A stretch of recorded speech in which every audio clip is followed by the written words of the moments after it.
Hi everyone, I'm going to be showing you how you can use some of the Google features that we already know and some new Google features in order to create your own map. So I'm going to start by just reminding you guys of the text boxes. You can see this little T with the box around it. This is really great to draw any rectangles or squares that you need very quickly. So let's say, for example, I want to create a border for my map. I could just draw one large text box, and then I can use these tools now to customize it to what I need. So let's say that I'm doing a floor plan of the science lab at KREMS. So I want the floor to be gray. This is going to be a top-down view of the science lab. So now I have the outline of the room.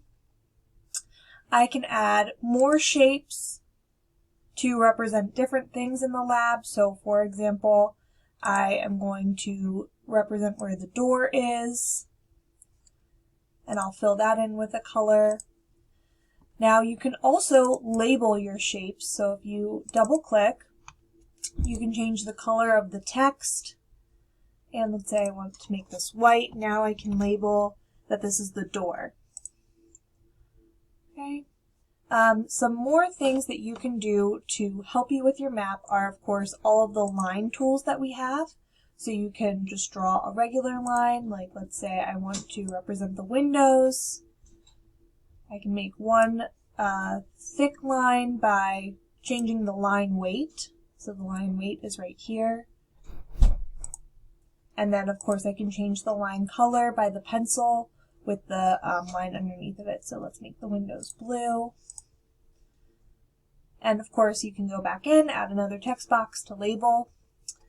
The other feature that you guys might not be familiar with that I want to show you is this Scribble. So if you click on Scribble, you can truly just draw any lines that you want. This is going to be helpful if the map that you're drawing does not have straight lines like the science room does. If you need to draw a curved road or some other kind of curved path, you're going to want to use Scribble.